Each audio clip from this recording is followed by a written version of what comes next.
Bonjour à tous et bienvenue dans la bobine du jour. Aujourd'hui, je me trouve avec Thierry Bertrand. Bonjour. Bonjour Thierry Bertrand. D'où venez-vous? Très rapidement. Je viens de la Garnache, c'est à côté de Chaland, dans le nord de la Vendée. D'accord. Et pourquoi est-ce que vous êtes avec nous ici? Parce que je vois qu'il y a pas mal de choses devant moi, que je suppose des instruments de musique.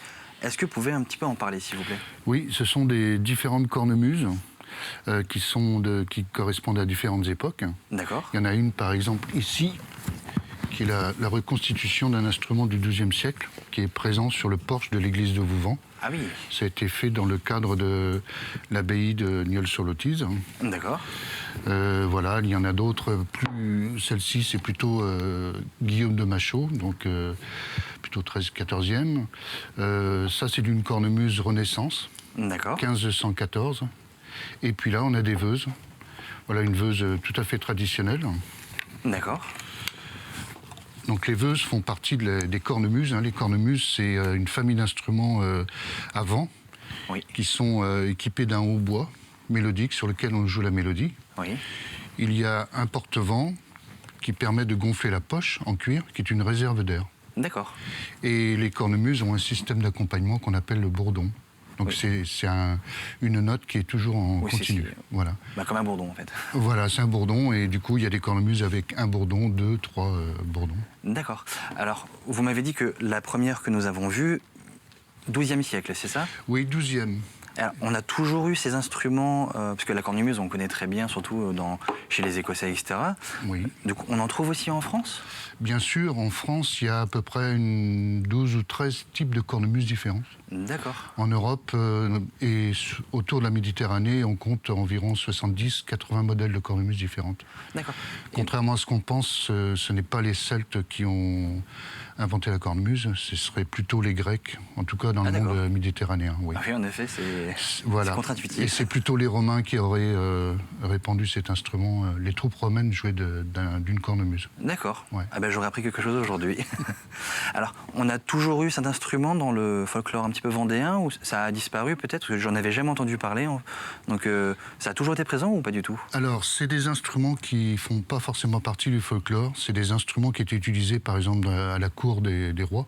D'accord. Jusque sous Louis XIV, on joue de la cornemuse à la cour à Versailles. D'accord. Donc c'est pas un instrument, l'image qu'on en a, c'est un instrument régional folklorique. En fait, la réalité est quand même très différente, puisque dans toutes les cours, on joue de cornemuse aussi, avec les hautbois, quoi. Donc, et effectivement, dans toutes les régions de France, on a conservé ces instruments, et oui. Quelquefois, ils ont complètement disparu. D'accord. Donc là, je vois que, alors, c'est la Veuse, c'est ça? Oui. Donc c'est du coup la version la plus récente, si je peux dire, de cette version-là, c'est ça? Non, la Veuse, elle est attestée dès le XVIe.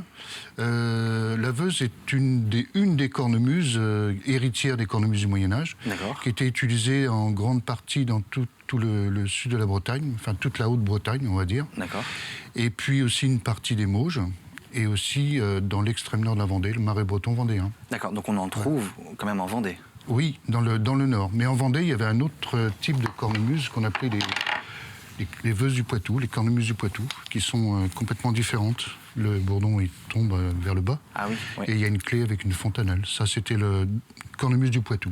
D'accord. Donc, si je ne dis pas de bêtises, vous avez aussi créé une école, en fait, pour tout ça? Oui, en fait, cet instrument avait complètement disparu.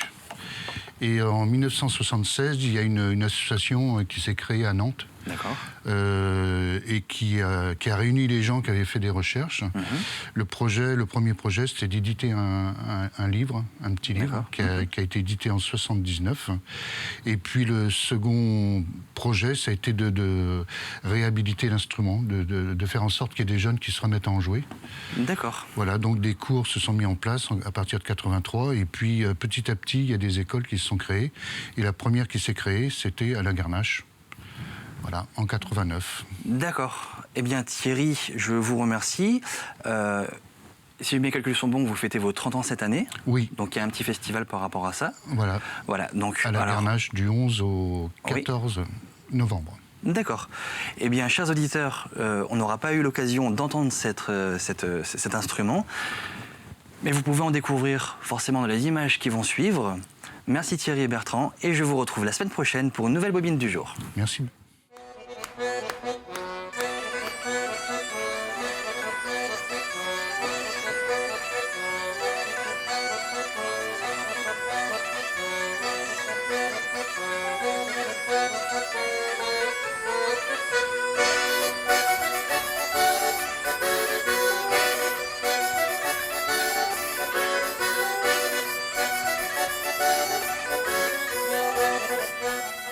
Approfondir l'histoire de cet instrument reste pour l'association une préoccupation constante. Les derniers témoignages qu'on a eus se situent principalement dans la région de Guérande, un peu autour de Nantes, et puis donc dans le Marais. Ça correspond au travail de recherche qui a été fait, mais en aucun cas la réalité historique, parce qu'on peut imaginer qu'il y en a eu beaucoup plus loin.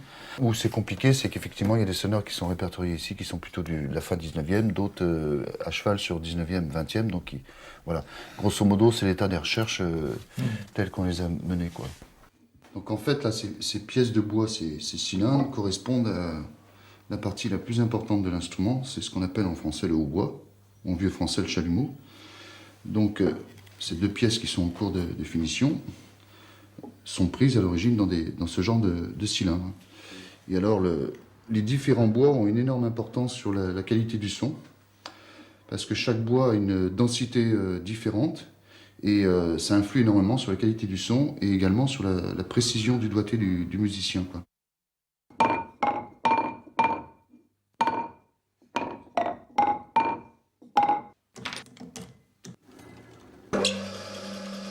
Le pavillon du hautbois de la Veuse est ornementé d'une succession de gorges appelées couramment cannelures. Ce motif de tournage ne se retrouve sur aucune autre cornemuse.